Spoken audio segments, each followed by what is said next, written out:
गुंडों का सामना। एक प्रेरणादायक कहानी। एक छोटा सा कस्बा था जहां एक लड़का रोज अपने पिता की दुकान पर बैठा करता था। उसका नाम अर्जुन था। वह बहुत मेहनती और ईमानदार लड़का था। एक दिन दोपहर के समय जब दुकान पर ज्यादा भीड़ नहीं थी, तभी कुछ गुंडे वहां आ धमके। उनमें से एक ने घमंड से कहा, सुन बे, इस दुकान का माल अब हमारे हिसाब से चलेगा। जो हम कहें वही बिकेगा और हमें हफ्ता भी चाहिए। अर्जुन घबराया नहीं। उसने शांत लेकिन मजबूत आवाज में कहा, यह दुकान मेरे पिताजी की मेहनत से खड़ी हुई है। मैं किसी गलत इंसान को इसे नुकसान नहीं पहुंचाने दूंगा। गुंडे हंस पड़े और एक ने कहा, तू क्या करेगा अकेला? तू हमें रोक नहीं सकता। अर्जुन ने तुरंत पुलिस को फोन किया, लेकिन गुंडों ने उसका मोबाइल छीनने की कोशिश की। तभी पास की दुकान वाले और मोहल्ले के कुछ लोग अर्जुन की मदद के लिए आ गए। मिलकर उन्होंने गुंडों को घेर लिया और पुलिस के आने तक रोके रखा। पुलिस ने समय पर आकर सभी गुंडों को गिरफ्तार कर लिया। अर्जुन की बहादुरी की पूरे कस्बे में तारीफ हुई। उस दिन सबको समझ में आया कि डर के आगे साहस और एकता हमेशा जीतती है। अगर आप चाहें तो मैं इस कहानी को और लंबा या छोटा कर सकता हूं, या इसमें कोई विशेष पात्र या मोड़ जोड़ सकता हूं। आपको जैसी जरूरत हो बस बताइए। गुंडों का सामना, भाग 2। अर्जुन की कसम। गुंडों की गिरफ्तारी के बाद कस्बे में कुछ समय तक शांति बनी रही। अर्जुन को सब लोग एक हीरो की तरह देखने लगे थे, लेकिन अर्जुन को मालूम था कि जो गुंडे पकड़े गए थे उनके पीछे कोई और बड़ा सरगना था। एक खतरनाक आदमी जिसका नाम था रफीक भैया। रफीक शहर के बाहर से अपने नेटवर्क के जरिए छोटे दुकानदारों से जबरन वसूली करता था। जब उसे पता चला कि अर्जुन ने उसके आदमियों को पकड़वाया है, तो वह गुस्से से तिलमिला उठा। एक रात अर्जुन की दुकान पर किसी ने पत्थर फेंका और एक चिट्ठी छोड़ी, बहुत हीरो बन रहा है तू। अगली बार पत्थर नहीं आएगा, कुछ और आएगा, समय रहते समझ जा। अर्जुन डर गया, लेकिन उसने हार नहीं मानी। उसने अपने दोस्तों के साथ मिलकर एक युवा सुरक्षा दल बनाया, मोहल्ले के नौजवानों को इकट्ठा किया, सीसीटीवी कैमरे लगवाए और पुलिस से मिलकर पूरे इलाके में सुरक्षा बढ़वा दी। अर्जुन ने खुद रफीक की जड़ों को ढूंढने का फैसला किया। उसने एक योजना बनाई कि वह खुद एक ग्राहक बनकर रफीक के अड्डे तक पहुंचेगा और सबूत इकट्ठा करेगा। रात के अंधेरे में अर्जुन एक पुराने गोदाम में पहुंचा जहां रफीक का गुप्त अड्डा था। उसने मोबाइल की रिकॉर्डिंग ऑन कर दी और उनकी बातें रिकॉर्ड करने लगा, लेकिन तभी एक आदमी ने उसे देख लिया। क्या अर्जुन पकड़ा गया? क्या उसकी रिकॉर्डिंग रफीक को सलाखों के पीछे पहुंचा पाई? जानिए अगले भाग में। No file chosen, no file chosen, ChatGPT can make mistakes. गुंडों का सामना, भाग 3। अर्जुन की जासूसी। गोदाम की उस अंधेरी रात में अर्जुन की सांसें तेज चल रही थीं। वह छुपकर रफीक और उसके साथियों की बातें रिकॉर्ड कर रहा था। तभी एक भारी आवाज गूंजी, कौन है वहां? अर्जुन ने पलटकर देखा, एक गुंडा टॉर्च लेकर उसकी तरफ बढ़ रहा था। अर्जुन ने झट से मोबाइल बंद किया और एक पुराने टिन के डिब्बे के पीछे छुप गया। गुंडा वहीं रुका, कुछ पल तक इधर उधर देखा, फिर बड़बड़ाता हुआ वापस चला गया। अर्जुन की जान में जान आई। उसने सोचा, अब और नहीं, जो मिला है वो काफी है। वह धीरे धीरे रेंगता हुआ बाहर निकला और अंधेरे में गायब हो गया। गुंडों का सामना, भाग 4।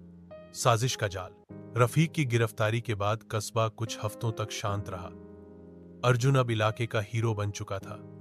लोग उसे सम्मान से देखते थे और उसकी सुरक्षा टीम अब मोहल्ले के हर कोने में मुस्तैद रहती थी। लेकिन जैसे जैसे समय बीता, अर्जुन को महसूस हुआ कि कुछ ठीक नहीं है। एक अनजान चेहरा। एक दिन अर्जुन की दुकान पर एक नया ग्राहक आया, लंबा, सांवला, बड़ी मूंछों वाला। उसने सामान खरीदा और जाते जाते अर्जुन को घूर कर देखा। अर्जुन को कुछ अजीब लगा।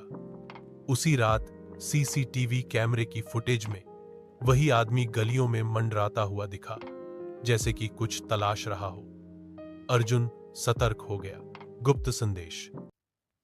गुप्त संदेश। अगली सुबह अर्जुन को अपनी दुकान के दरवाजे पर एक पुराना अखबार मिला।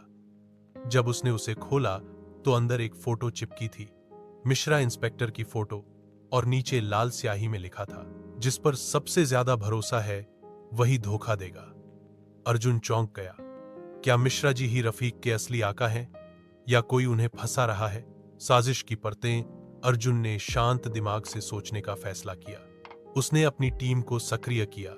सीसीटीवी फुटेज, खंगाले गए पुराने केस की फाइलें निकाली गईं और अर्जुन ने मिश्रा जी पर नजर रखनी शुरू की, बहुत ही चुपचाप। कुछ ही दिनों में एक हैरान कर देने वाला सच सामने आया। मिश्रा जी तो ईमानदार थे, लेकिन उनके मोबाइल से कोई बार बार गुप्त लोकेशन पर कॉल करता था और वो नंबर किसी और के नाम पर था। उस नाम पर अर्जुन का ध्यान गया, वही अनजान ग्राहक जिसका असली नाम था विक्रम शेट्टी।